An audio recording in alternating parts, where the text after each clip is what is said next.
Oi, gente. Eu sou Lilian Lima, sou filósofa e psicanalista. E eu sou Cíntia Júlia, jornalista, e vim aqui para apresentar para vocês o meu, E meu, o seu, o nosso ponto G. E estamos aqui com a doutora oncologista, especialista em ginecologia, doutora Fátima Trajano, que vai falar um pouco desse conteúdo e explicar algumas dúvidas que você sempre teve e nunca teve coragem de perguntar. Porque o nosso programa, ele vai trazer discussões polêmicas, vai trazer discussões e tentar desmistificar alguns tabus relacionados à sexualidade. Traremos pessoas que vão aqui nos beneficiar com seus conhecimentos e mostrar para nós que sexo e sexualidade tem muito mais do que a gente imagina para conhecer. É isso mesmo. E para começar com a doutora Fátima Trajano, doutora, o ponto G, ele realmente existe? Você já começou, né? Já começou sério. Bom, o ponto G, na concepção da palavra, existe sim, é lógico que existe. Mas não é consenso, hein, gente? Não é consenso. Os estudiosos, os especialistas, ainda existe uma divisão nessa parte de conceito de ponto G. O ponto G no conceito é um ponto único, fixo, com localização certa, né, onde supostamente existe uma maior área de excitação. Né. Alguns outros especialistas dizem sim, o ponto G existe, mas não nessa localização específica, localizada, que os estudiosos falam em 2, 3 centímetros após a entrada vaginal, e na base do clitóris, perto da uretra. Gente, é muita coisa, haja fita métrica para você descobrir uma coisa dessa, né? Então, na realidade, para resumir, a pergunta que todos fazem, mulheres e homens, ponto G existe sim, mas não nessa localização topográfica que as pessoas querem que seja. Ponto G existe aonde você sente o seu prazer, a sua excitação. Aí é o ponto G. Inclusive pode ser até a cabeça. Bem interessante. E a questão de homem, mulher, só mulher que tem ponto G ou homem também pode ter um ponto G? Sim, o homem tem ponto G. Também nesse mesmo conceito em que nós... ponto G quer dizer, é aquele ponto em que ele tem uma maior excitação e ele proporciona um maior prazer. Né? Vamos dizer assim, uma intensidade maior de prazer. O homem, na maioria das vezes, acha que o ponto G dele é o pênis. Certo? Ok, pode ser sim, naquela pessoa pode ser o pênis, mas em outra pode não ser. Né? Topograficamente, assim como existe o local do ponto G da mulher, o do homem é uma área localizada após o testículo e entre o testículo e o ânus, certo? E isso não tem absolutamente nenhuma conotação homossexual, isso não tem nada a ver com isso. Isso é uma localização em que foi encontrado a maior excitação em alguns homens. Isso não quer dizer que quem não tem a excitação nesse local não tenha ponto G. Ele pode ter ponto G em outro local. No próprio testículo, no pênis, na glande, onde seja. Vale a mesma regra que a senhora acabou de citar para as mulheres, sim, então. Né? Sim.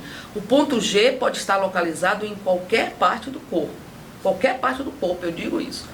Por quê?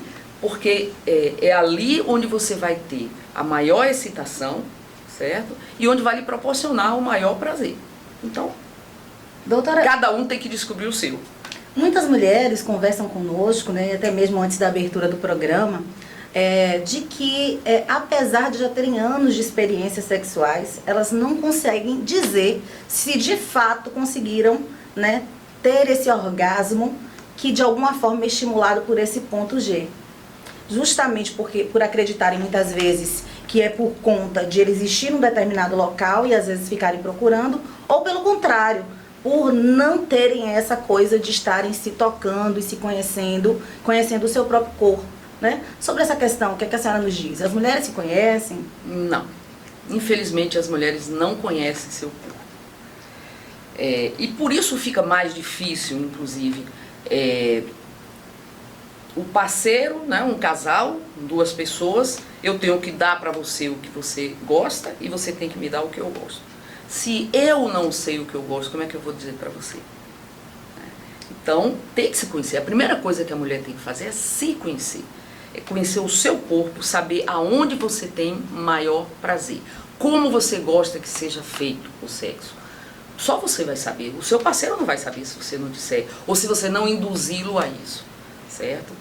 Então, a primeira coisa que tem que ter é justamente isso. É conhecer o seu corpo, conhecer as zonas em que você se sente mais excitada e a maneira como você gosta que seja conduzido o sexo. Isso que você falou de orgasmo, pelo ponto G, orgasmo, tem aquela história de orgasmo vaginal, orgasmo por excitação clitoriana.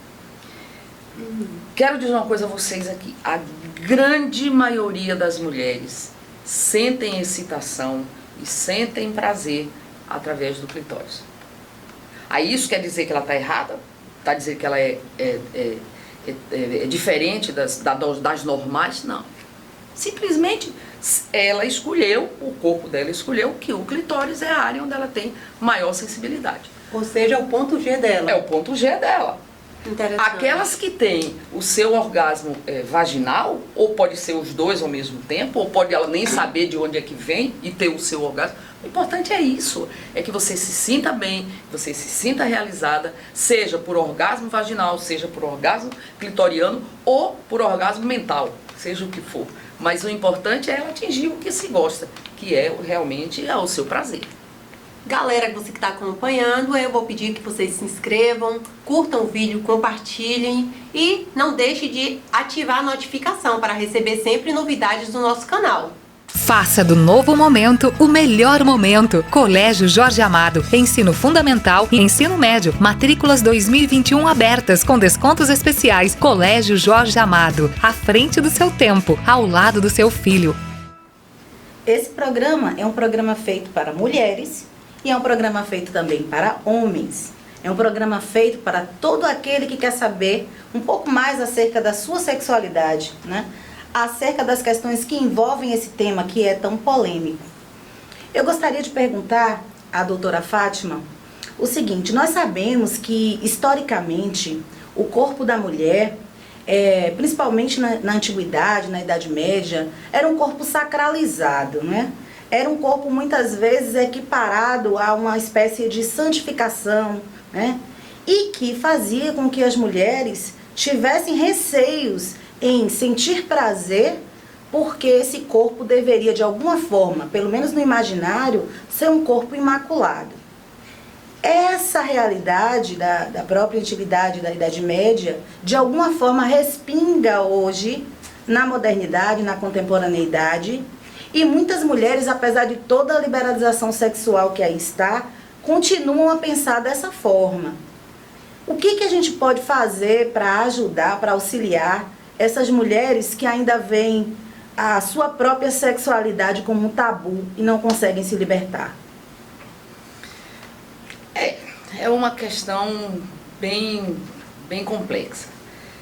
Para você ter uma ideia, na antiguidade a mulher não se aceitava que a mulher tivesse orgasmo. O corpo da mulher não deveria, ou seja, nem mesmo os cientistas, nem mesmo os estudiosos sabiam que a mulher poderia ter orgasmo. Então ela era feita para o sexo, para procriação. Para criar. Isso, mas não para prazer. Então, o que é que ocorria? Aquelas que sentiam prazer, elas se escondiam essa sensação, escondiam esse sentimento. Por quê?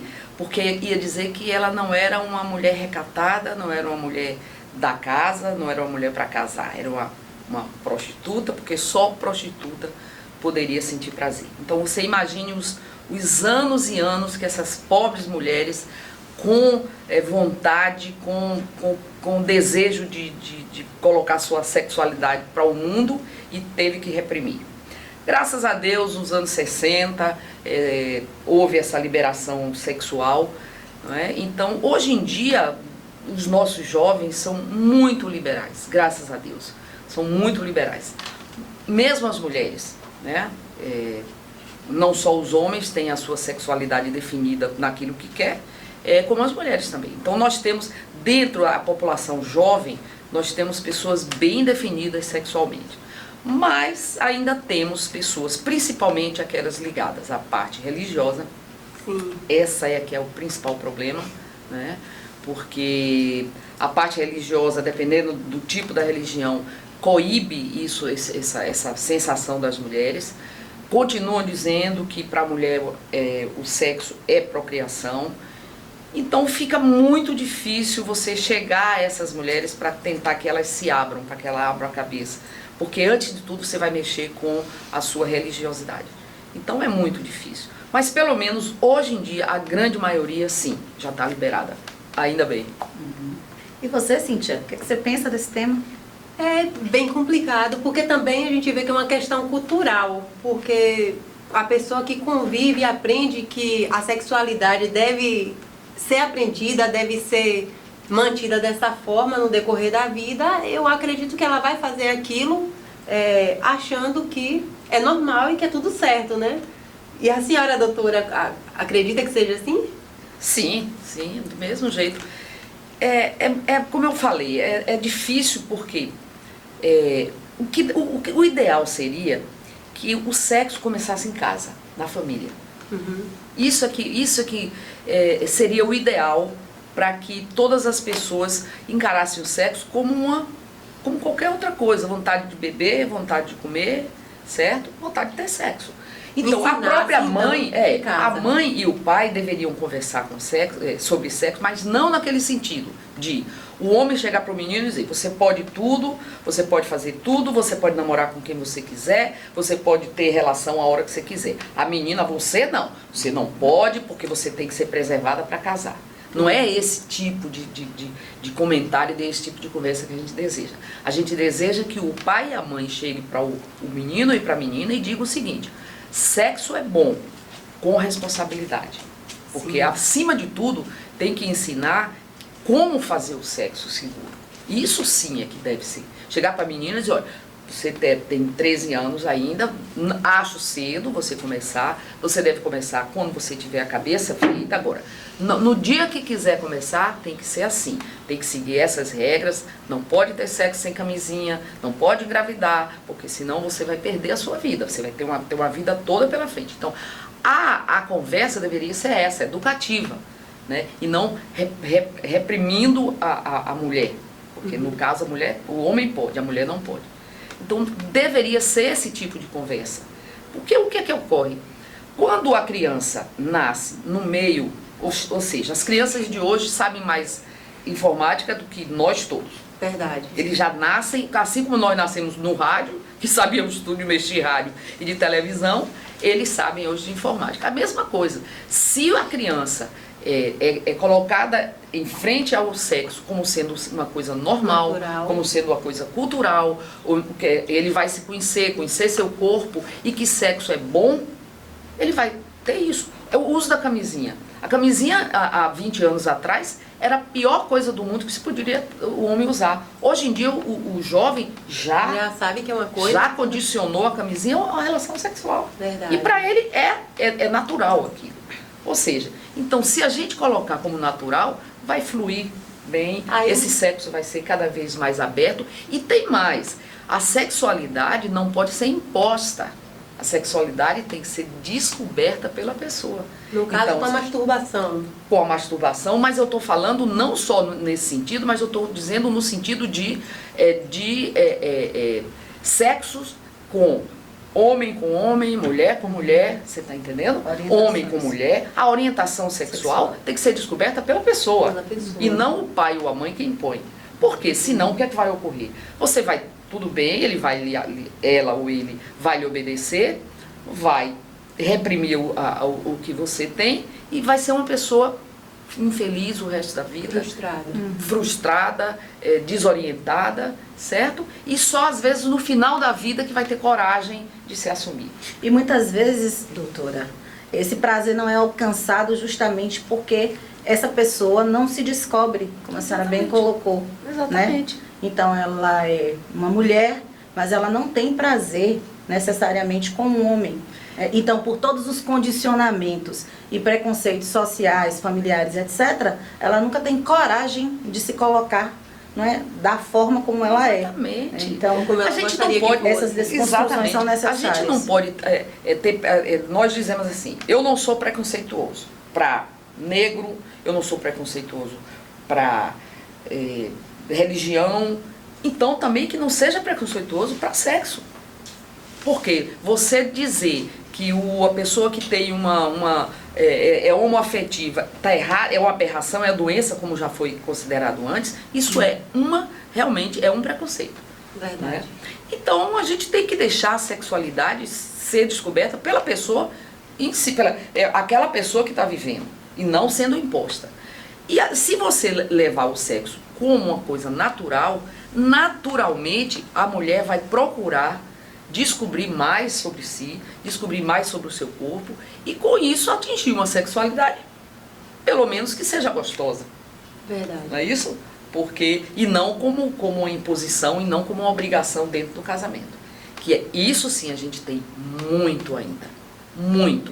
A mulher não se assumir, não encontrar prazer dentro do casamento, ser uma pessoa frustrada e dizer, não, eu tenho uma relação porque meu marido quer, mas não porque eu quero.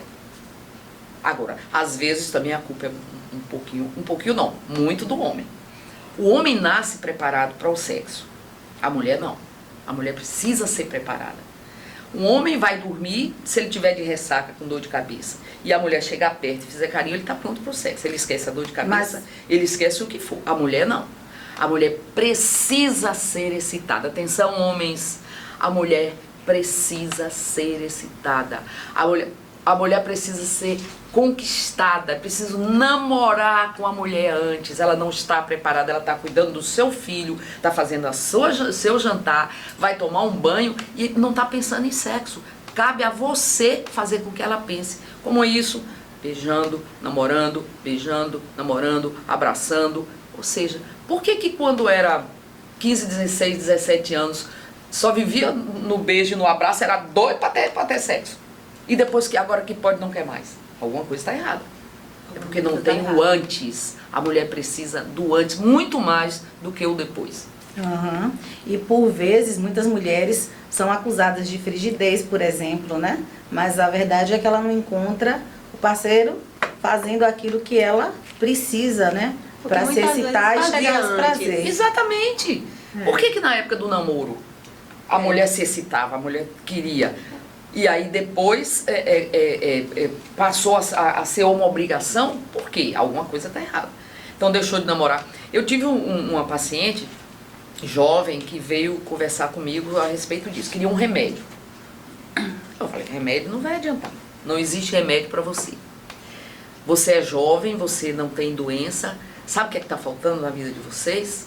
Aí ela, o quê? Está faltando namorar. Está faltando romantismo, está faltando ele chegar em casa e encontrar uma mesa posta, os meninos dormindo, uma garrafinha de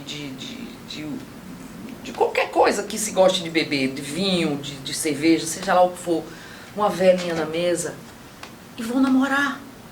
Nada de ir pra cama, não vai pra cama, só vai pra cama quando não aguentar mais, quando já começa a namorar, começa a conversar, começa a fazer carinho, começa a dizer que tá bonito, que tá bonita, esquece, daqui a pouco esquece até o jantar. Aí sim começa. Isso é o chamado jogo do amor.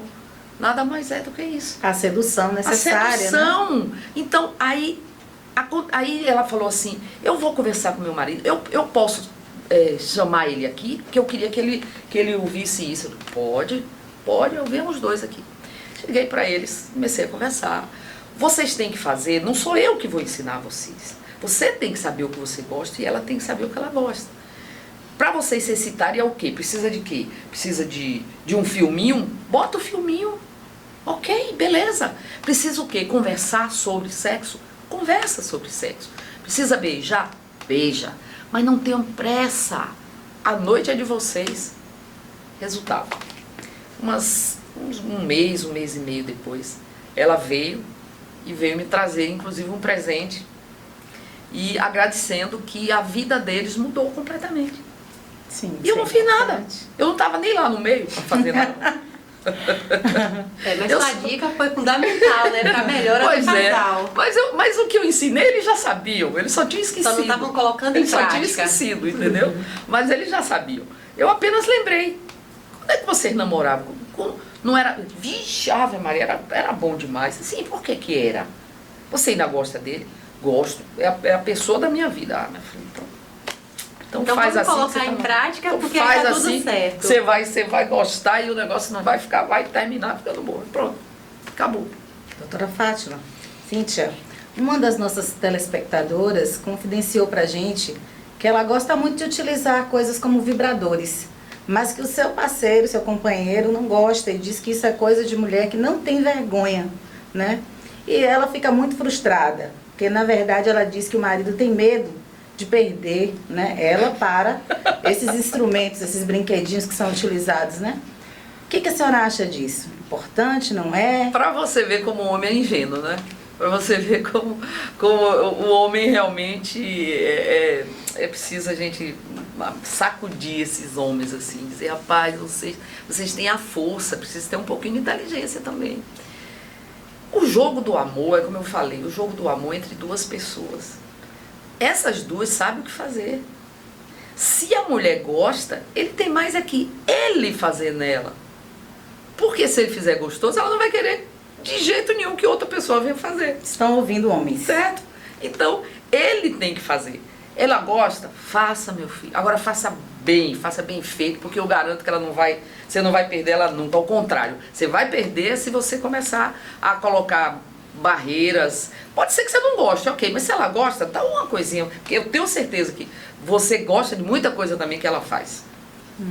E ela não leite gosta. na mesa, uma É. louca na cama. Pois é. Tem uma pergunta de outra telespectadora que ela até enviou uma mensagem aqui pedindo para a senhora esclarecer a questão de lubrificação, assim, quando ela ejacula, ela produz uma quantidade excessiva de líquido e ela fica com vergonha. E ela queria saber se isso é normal numa mulher, porque é normal num homem, né? E queria saber se isso é normal na mulher também. A lubrificação é absolutamente normal. Inclusive, para se ter o ato sexual é necessária a lubrificação. Porque senão, o que é que ocorre?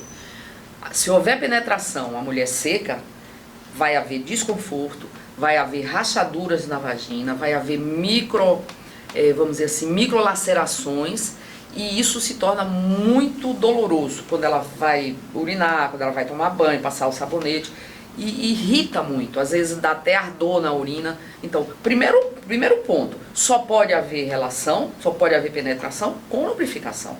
Tanto que as mulheres pós-menopausa, que já não tem mais a lubrificação pelo hormônio, mesmo excitadas, elas têm que usar um creme de lubrificação, certo? Então é necessário. Agora você falou um termo aí de ejaculação de mulher. A ejaculação de mulher é uma coisa muito difícil, muito controversa e muito difícil também. Mulher ejacula, sim, mas é raro. Não é toda mulher que ejacula. Se ela ejacula, palmas para ela, porque ela é uma das poucas, certo? E o fato de estar muito lubrificada, isso quer dizer que ela está muito excitada. Palmas para o marido dela. Então não é motivo para ter vergonha. De forma nenhuma, ao contrário, é motivo de orgulho. Porque está excitada, está gostando do que está fazendo e está respondendo ao seu parceiro. É isso respondendo aí. bem ao que ele está fazendo. Pois é, queridos telespectadores, o nosso programa vem para isso. Vem para discutir, esclarecer, trazer novidades sobre conceitos, né, que estão aí presentes, mas que muitas vezes nós ficamos super encabulados. E é justamente para isso, para a gente não ter mais vergonha de falar sobre um assunto que está aí. Não se trata meramente de uma erotização. Se trata, assim, de conhecermos para que nós possamos estar melhores. Afinal de contas, a sexualidade é inerente ao ser humano. E o sexo, que faz parte dessa sexualidade, também. Gente, eu quero agradecer a dica da Livinha, que cuidou dos nossos looks, e a Show Jeans, que disponibilizou para que a gente tivesse tão bem vestida hoje nesse programa, né? E eu vou pedir que a doutora Fátima Trajano faça suas considerações finais. Gente, eu fiquei muito surpresa, mas surpresa assim para o lado bom. Que bom que a gente encontra um espaço para falar desse tipo de coisa. Porque, apesar da gente achar que não é possível mais sexo ser tabu, mas infelizmente ainda é. Mas a gente poder falar para ali, para aquela câmera, para poder daí saber que atrás disso aí existem milhares de pessoas escutando e vendo o que a gente está, e ouvindo o que a gente está falando, isso me deixou gratamente surpresa. E eu quero agradecer a vocês a gentileza e a oportunidade de terem me chamado, e eu espero ter correspondido àquilo que vocês queriam para o programa. E também desejo a vocês muito sucesso e tenho certeza que vocês vão para frente. Obrigada. Quero agradecer a presença da doutora, que esclareceu o assunto aqui com muito conhecimento e falou muito bem sobre todos os temas. E já deixar o convite para uma próxima vez. Muito obrigada, doutora. Com a palavra, Lilian. Obrigada, doutora Fátima. Suas explanações foram brilhantes, além da sua irreverência e bom humor, né? Que traz para o nosso programa aquilo que a gente deseja, que é passar a informação dessa forma, irreverente, tranquila, leve, né? Este programa, ele tem a produção de Júnior Paim e imagens de Avaci Ramos. E no próximo programa nós vamos falar sobre sexo e religião. Um tema bem polêmico, não percam. Cíntia, foi muito bom compartilhar essa bancada com você. Igualmente, Lilian. Foi um prazer estar com vocês.